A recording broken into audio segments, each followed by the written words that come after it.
kita tawakal ke Allahnya 100%, Allah nolongnya 100%.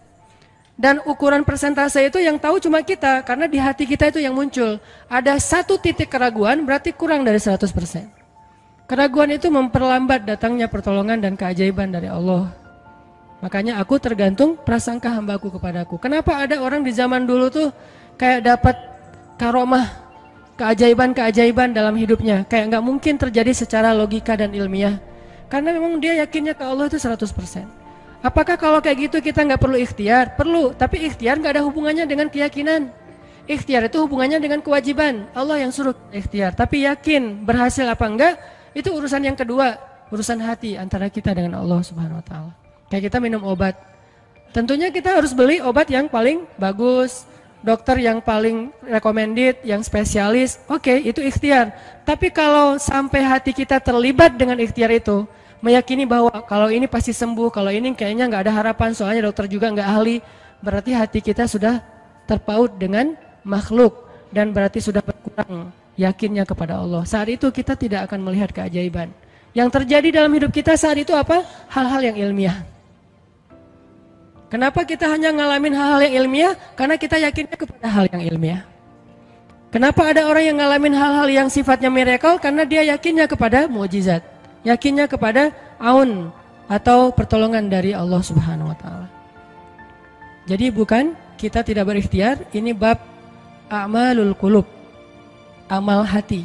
Apakah hati kita yakin gak sama Allah Subhanahu Wa Taala? Dan Umar mendengar cerita itu semakin yakin sama Allah. Makanya nanti muncul kasus di zaman Umar tuh luar biasa. Ini presiden kalau imannya 100% ke Allah, ada masalah di negaranya tuh dia tinggal bilang ya Allah beres tuh masalah. Jadi di Mesir waktu itu ada musim paceklik sampai sungai Nil tuh hampir habis tuh. Sehingga air sungai Nil nggak mengalir lagi ke ladang-ladang jagung, gandumnya orang-orang Mesir. Dan orang Mesir yang dulunya menyembah anak sapi betina mulai syirik lagi nih. Mulai berpikir, kalau kayak gini mah sama aja. Setelah Islam datang kita tetap aja susah, paceklik. Mending kita doa lagi ke nenek moyang kita, dewa-dewa yang dulu. Gubernur Mesir yang namanya Amr bin As waktu itu ngirim surat kepada Umar ke Madinah. Ya Amirul Mukminin, Mesir sedang diuji oleh Allah dengan kekeringan dan masyarakatnya hampir syirik. Kami mohon bantuan dari pusat, dari Madinah untuk membantu bagaimana mengatasi kekeringan di Mesir. Begitu surat itu sampai ke Umar bin Khattab, Umar nulis balik surat dalam bentuk doa. Bismillahirrahmanirrahim. Ya Allah, turunkanlah hujan untuk masyarakat rakyat Mesir. Dikirim ini surat ke Mesir. Waktu itu ibu katanya masih Alexandria, belum Kairo. Dikirim ke Alexandria, malam itu diambil sama Amr bin As.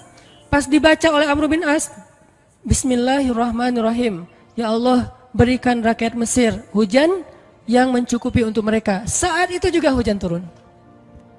Sampai sungai Nil meluap dan menggenangi ladang-ladang jagung dan gandumnya orang-orang Mesir. Dan mereka bertakbir semuanya.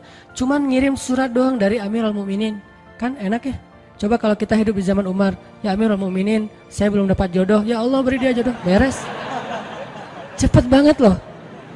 Ya Amirul Mukminin, dia nolak saya. Ya Allah terimalah. Terima. Yang kemarin nolak hari ini, kenapa ya saya jadi serak sama dia? Gara-gara doa Amirul Mukminin. Ini artinya teman-teman, keajaiban dari yakin kepada Allah itu luar biasa dari kisah bapak tadi tuh. Kalau kita berbaik sangka kepada Allah. Kenapa nggak ikhtiar? Mungkin sudah ikhtiar, bikin pengairan segala macam tapi belum berhasil. Yang kurang cuma satu, doa. Doa mungkin udah banyak tapi belum diijabah karena doa-doa mereka tidak seajaib doanya Umar bin Khattab. Belum lagi Umar berdiri di atas mimbar. Ini mungkin terkenal nih, kejadian dalam perang Qadisiyah kalau nggak salah. Umar lagi khutbah Jumat di Madinah. Kaum muslimin lagi berperang di Irak melawan pasukan Persia, perang Qadisiyah namanya. Irak Madinah tuh kan kalau naik pesawat sekitar 2,5 jam, 3 jam, jauh tuh. Jakarta Medan lah, jauh. Nah, Umar lagi khutbah di atas mimbar, sholat Jumat, tiba-tiba tema khutbahnya tuh ganti gitu. Lagi ngomong tiba-tiba beralih tema. Wahai kaum muslimin, naiklah ke atas bukit itu, baliklah kalian mundur-mundur gitu. Jadi Umar tiba-tiba kayak ngomongin sesuatu yang gak nyambung. Orang-orang heran, nih Umar kenapa? Oh ya udah biarin, namanya juga Umar gitu kan. Dia punya Mungkin dia ngelihat setan atau apa, setan kan takut sama Umar. Diem. Udah selesai sholat Jumat, pada datang, ya Amirul Mukminin, tadi apa yang terjadi? Kenapa Amirul Mukminin ngomong sesuatu yang nggak nyambung? Kita juga nggak ngerti. Kata Amirul Mukminin, saya ngelihat Allah menampakkan kepada saya pasukan Islam di Qadisiyah yang terdesak, hampir habis dibantai sama musuh. Tapi saya ditunjukkan ke sebuah bukit yang mungkin mudah-mudahan itu jadi benteng untuk mereka berlindung. Saya suruh mereka naik. Orang kan nggak langsung percaya kan? Bener gitu terjadi kayak gitu. Kalau Rasul ngomong, mungkin aku naik ke langit, Isra Mi'raj, oke lah, itu aja masih ada yang mendustakan. Ini Umar yang ngomong, bukan Nabi yang dapat wahyu. Orang nggak langsung percaya. Selang beberapa minggu kemudian, pasukan Qadisiyah pulang. Jadi utusan mereka pulang bawa berita tentang kemenangan perang dalam perang Qadisiyah. Dia cerita, suatu hari di hari Jumat, kami sedang berperang. Kami terdesak, hampir habis dibantai sama musuh. Udah nggak ada jalan untuk berlindung. Tiba-tiba kami mendengar suara Umar. Amirul Mukminin berteriak, wahai kaum muslimin, naiklah ke atas bukit ini supaya kalian terlindungi. Akhirnya kami mundur naik ke atas bukit dan selamat waktu itu. Berarti benar-benar terjadi. Kok bisa? Ya, qadarullah. Ini keajaiban iman mereka. Apakah kita bisa ngedapatin pengalaman-pengalaman kayak gini? Bisa, kalau keimanan kita dengan level yang sama. Kalau nggak selevel yang sama pun minimal kita nusaddid. Kalau kita tidak bisa sama persis, minimal kita berusaha untuk nuqarib, berusaha untuk pengalaman kita nanti walaupun nggak sama persis, mirip-mirip dengan pengalaman mereka. Lagi-lagi bukan berarti tidak berikhtiar. Ini keajaiban-keajaiban yang terjadi. Dan saya juga baru ngalamin kemarin pas saya di seminggu, nggak kurang dari seminggu yang lalu, saya baru pulang dari laut di Batu Karas. Di sini ada teman saya, Agi. Mana Agi? Nah, ini Agi ya. Ini by the way model model iklan. Ada deh pokoknya iklan jodoh maksudnya. Agi ini anak Batu Karas. Agi boleh diceritain? Agi ini anak Batu Karas. Batu Karas itu Jawa Barat, daerah Pangandaran. Dari Bandung kurang lebih 6 jam perjalanan. Kalau lagi ada ombak saya suka ke sana nonton orang main surfing. Nggak main sih, main dikit-dikit tapi nggak jago. Nonton orang main surfing. Ketemu Agi. Agi nggak tahu tuh ya. 2 hari sebelum saya datang ke Batu Karas dia sakit kayak demam gitu. Mungkin habis diputusin kali ya. Dia demam gitu, nggak enak badan, pengen pulang. Biasanya kalau nggak enak badan cuma dia tinggal di Jakarta, paling juga di kos-kosan. Tapi kali ini pengen pulang ke Batu Karas banget. Aduh, kenapa ya pengen pulang ke Basroh Batu Karas gitu ya. Batu Karas kayak Basroh gitu. Pengen ke Batu Karas. Pas dia pulang, hari saya lagi mau main tuh, dia diajak sama temen dia, ngojek itu berenang yuk gitu. Berenang yuk, berenang. Dia ikut, padahal lagi nggak enak badan, tapi pengen berenang. Pas lagi di pantai, saya datang ketemu loh, kayak kenal nih, hitam-hitam ektis gitu. Ternyata ketemu saya, Ustadz Hanan ya, ya kenalan. Ustadz saya tuh ketemu Ustadz kemarin di Meruya pas kajian minggu bulan yang lalu. Cuman karena jamaahnya banyak, saya nggak bisa ketemu Ustadz, nggak bisa salaman. Saya waktu itu membatin, ya Allah saya pengen banget ketemu Ustadz Hanan langsung, tapi jangan dalam suasana ta'lim yang ramai, langsung berdua. Mudah-mudahan terkabulkan. Akhirnya Agi banyak istighfar sebulan istighfar, akhirnya terjadilah yang tadi itu. Dia nggak enak badan, saya juga tiba-tiba ujuk-ujuk, kenapa ya saya pengen ke Batu Karas, kenapa ya pengen ke Batu Karas, ternyata di sana ada ombak, kan ada Agi. Ketemu aja di Batu Karas, itu cara Allah menskenariokan. Dan itu terbukti banget loh, istighfar. Bukan karena saya orang soleh, dan kita bisa istighfarin siapa aja. Saya pengen ketemu ini, saya pengen. Dan itu ajaib. Kalau misalnya nggak ketemu pun di dunia, insya Allah ketemu dengan orang soleh itu nanti di akhir. Apa ruginya beristighfar dan berdoa? Nggak ada ruginya kan? Ya Allah, saya pengen banget ketemu dengan, misalnya sebutlah ulama yang paling kita ngefans di dunia siapa gitu, dengan Imam Sudais, Imam Masjidil Haram. Pengen banget jabat tangan sama Imam Masjidil Haram yang ngimamin umat Islam seluruh dunia gitu. Tapi kan nggak mungkin. Kita umroh, kita haji juga nggak bisa ketemu dengan Imam Sudais. Kita berdiri paling depan ya, di dekat dengan Hajar Aswad. Begitu mau sholat diusir tuh. Begitu selesai salam langsung dipagar betis sama askar-askarnya. Susah ketemu beliau tuh, ajaib banget kalau bisa ketemu. Tapi kan nggak ada salahnya beristighfar kan? Astagfirullah, astagfirullah, ya Allah, Sudais, astagfirullah, astagfirullah, Sudais, astagfirullah. Terus aja gitu. Pengen ketemu Sudais. tiba-tiba bisa aja sudah datang ke Indonesia, ada seminar apa, mungkin bisa ketemu yang paling logisnya. Atau kalaupun nggak ketemu di dunia, tiba-tiba bangkit dari kubur di sebelah kita. Siapa? Kan kamu sering manggil saya dulu, siapa? Sudais yang mana ya? Imam Masjidil Haram, Masya Allah Syekh gitu. Dan orang soleh nanti di akhirat, dialah yang salah satu akan menyelamatkan kita dari perjalanan yang sulit. Selain syafaat Rasulullah SAW.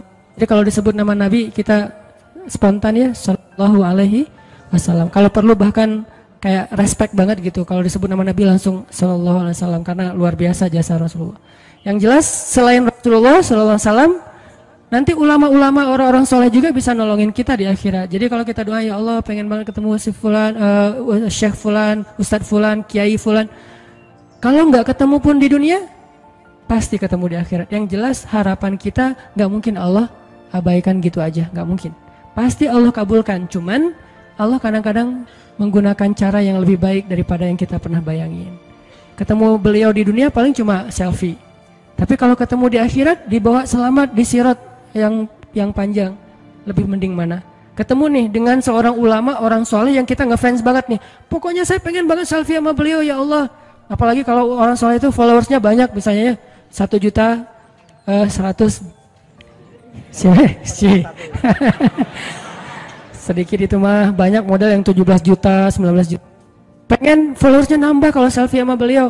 Cuma nambah followers. Tapi kalau ketemunya di akhirat, nambah apa? Nambah derajat, naik level. Kita jadi selevel dengan masuk ke level beliau, padahal kita mah malahnya nggak selevel gitu. Kenapa? Karena dibawa sama beliau. Orang soleh itu kalau mau masuk surga, teman-teman nyari teman-teman yang mencintainya di dunia. Ya Allah, mana Fulan, dia mencintai saya di dunia. Ya Allah, mana Fulan, dia mencintai saya di dunia. Allah bilang, dia masih tuh di sidang, belum beres-beres, sudah sidang ke-30 misalnya. Kan sidang di dunia aja satu kasus berpuluh-puluh kali kan, gimana sidang akhirat lebih berat lagi tuh. Ya Allah, tolonglah dia, selamatkan dia, karena saya mencintainya selama di dunia karena Engkau. Akhirnya orang-orang soleh pada balik lagi. Dari surga, balik lagi ke padang mahsyar. Demi ngapain? Demi menyelamatkan orang-orang yang mencintai mereka semasa di dunia. Datang ke padang mahsyar, cari ke bagian informasi. Tolong dong yang namanya ini gitu, panggilin. Perhatian, Hanan At-Taki dipanggil sama Syekh siapa gitu. Saya dipanggil, datang aja. Mas, saya yang dipanggil, benar Hanan At-Taki? Ya, mana coba buktinya? Aduh, saya lupa bawa kartu nama. KTP misalnya. Udah pasti tahu lah ya malaikat sama kita. Udah, masuk aja. Tuh ada yang nungguin di business lounge gitu. Jadi ada VIP lounge-nya gitu kan. Oh, saya boleh masuk VIP lounge-nya, masuk ke VIP lounge. Udah sampai di sana, udah ada makanan segala macam, mereka lagi duduk. Kayak asa kenal nih, siapa ya? Dekat Hanan ya? Ya, wah kita sering ketemu dalam doa. Wah, akhirnya pelukan. Ada apa Syekh? Yuk ikut saya ke surga, kan enak banget kan? Terus sidang saya gimana? Udah diberes sama teman-teman saya di sana. Saya banyak teman di dalam gitu. Saya banyak. Beres kan? Di dunia aja bisa gitu, masa di akhirat gak bisa? Tapi dengan seizin Allah dan Allah ridho dengan kebaikan-kebaikan itu. Jadi nggak ada sia-sianya juga kita. Kan dulu saya pernah cerita yang Imam Ahmad bin Hambal kan, yang pengen banget ke Basrah, dan itu ternyata terjadi juga sama Agi. Dan terjadi juga sama salah seorang driver ojek online di Bandung. Baru 2 bulan yang lalu kejadiannya. Saya lagi datang ke markasnya Pemuda Hijrah, kita sering ada kayak rapat gitu di kantor. Markas kita namanya Masjid Al-Latif di dekat Gedung Sate. Datang dari pagi rapat sampai sore. Dan saya pakai baju main biasa, bukan pakai baju taklim. Sebetulnya sama aja sih. Nah, waktu itu sholat zuhur di Masjid Al-Latif, saya ngimamin sama asar. Habis asar pulang. Karena nggak nyetir sendiri, saya pakai online, saya order nih. Order, pakai ojek, ada yang ngambil. Drivernya ngambil, datang, jemput, pulang. Kemana? Ke Cimahi, pulang. Di tengah jalan dia nanya, Mas sering sholat di Masjid Al-Latif itu ya? Saya bilang, ya lumayan, saya bilang. Iya itu masjid rame banget, anak-anak muda pada numplak di situ taklim. Siapa sih itu, ada imam muda, bagus suaranya gitu. Ntar jangan GR dulu. Muzammil, oh iya Muzammil, ya bagus tuh. Tadi udah GR, ternyata salah. Oh Muzamil, benar-benar Muzamil tuh suaranya bagus banget ya, anak ITB kan? Ya anak ITB ya. Kalau Mas di situ sering ngimamin juga? Ya sesekali sih saya bilang. Dia mulai curiga gitu. Suka ikut talim juga di sana? Ya kadang-kadang saya bilang. Kenal sama Muzamil? Ya lumayan, padahal murid sendiri kan. Lumayan saya bilang. Oh Mas kayak nggak asing nih. Mas tadi ngimamin sholat zuhur bukan? Ya saya bilang. Mulai curiga kan dia. Mas namanya siapa sih Mas? Hanan saya bilang. Hanan? Hanan yang mana nih? Ya.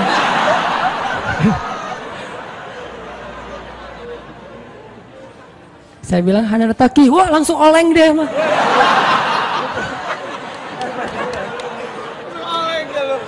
Oh, Mas biasa aja Mas biasa aja gitu. Ini benar Ustaz Hanan Taki, benar. Masya Allah, ya Allah, udah gitu kayak terharu gitu, heboh, semua orang pada ngelihat lampu merah lah gitu ya, pada ngelihat semuanya.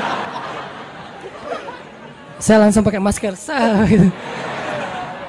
Ustadz tahu nggak Ustadz, saya sebulan ini istighfar terus habis dengerin cerita Imam Ahmad bin Hambal yang ke Basrah, saya istighfar, ya Allah pengen banget ketemu Ustadz Hanan, tapi jangan ditaklim berdua, jadi bisa curhat-curhatan gitu. Ternyata Allah bikin skenario, saya order ojek online, dia ngambil, jadi ngobrol di jalan sampai ke rumah, akhirnya bertamu nggak pulang-pulang. Wah ini luar biasa cara Allah. Dan wallahi teman-teman, dan itu terjadi. Jadi udah 2 kasus nih yang saya alamin ya. Satu lagi yang ojek online tadi, dan dua-duanya hajatnya sebulan Allah kabulkan.